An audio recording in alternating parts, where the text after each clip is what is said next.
You know, unfortunately, we live in a world where we often have to be mindful of an active shooter situation, whether we are at school, whether we are at work, or maybe we're just out going about our daily business. Well, there's a new company that's kind of responded to that need to help you feel safe.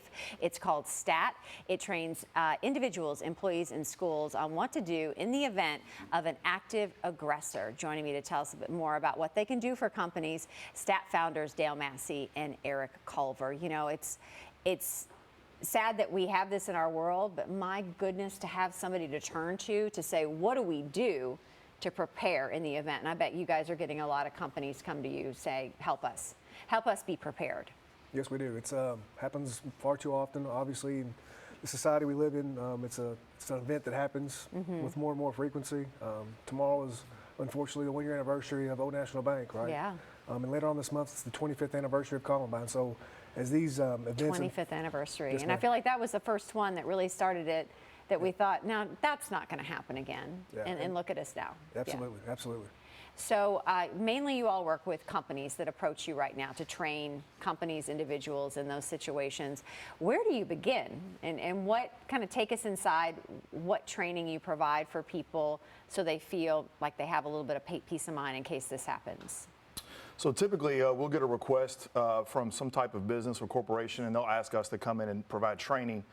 We initially started out with just some classroom and scenario-based training where we educate and empower people into what to do to prepare and respond to an active aggressor situation. Now it's evolved to, we go beyond the classroom and do the scenario training. We do threat assessments for facilities. We actually provide medical training, what we call life safety skills, where we show people the 3 basic survival techniques of medical application. Now we're into human resources education. Basically, we can provide training that's customized to the actual client because each one's kind of unique. So we don't really get lost in the tactics of things or the techniques. We teach more concepts and principles, and they're applicable across life, wherever you're at. To teach what you do, you clearly must come from a law enforcement background. Yes, ma'am, we do. Does that help you go into these situations to tell people, what perspective does that help you bring to the situation? It helps us bring a great perspective to the situation because it's what we did and trained for our whole careers previously. What we found though in our careers is that there was a lack of training for civilians. So we were in the SWAT world for many, many years, and we had all this training and it was great. And we would go to these sites and do these big chaotic exercises at different locations, and the people would be like, hey, thanks for that training. That was great training. That was our training. They were our role players. Yeah. So yes, we take what we've learned. And then also we're very collaborative with who we bring in with us. We have survivors from active aggressor events that vet our training to ensure that we're telling people the right things to do, and it was commensurate with their experience surviving an event. So we bring in other subject matter experts to not only bring in their curriculum, but it also gives us more credibility because everything we teach is going to be taught by someone who is an expert in that field. Oh, wow.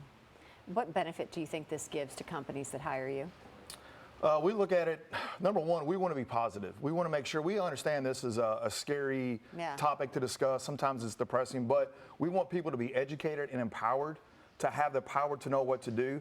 And the way we look at it is when the company provides the training for their employees, they're actually invested in their people because now they can take that information home with them to their families. And when they're on vacation, they're at the grocery, the movie theater, wherever they're at, it's applicable. What number one tip would you give people if they found themselves in the middle of one of these scenarios? It kind of starts before the scenario, right? You've got to be aware of your surroundings. Far too often you'll see people walking around, AirPods in, on their phone. Unaware of what's going on, right? Yeah. You have to be aware of your surroundings to understand, you know, in the event if something happens, what are my options, right? We don't live paranoid. We both got young kids. Our young kids understand how to be aware, right? So when Eric mentioned empowerment earlier, start with that air of being aware. You feel empowered, right? It's not about fear. It's not about, oh no, what bad's going to happen today. It's like, all right, I know where I'm at. I'm aware.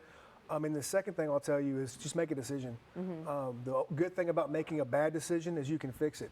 We've had clients say before, well, I'm afraid that I'll make a bad decision, so I'm just not going to make a decision. Well, guess what? You have no options. Right. So the good thing about making a decision is you can always fix it. All right, well, great to have you all on. If you want to get in contact and maybe reach out for some classes or maybe just an assessment, start that conversation, visit activeaggressor.com.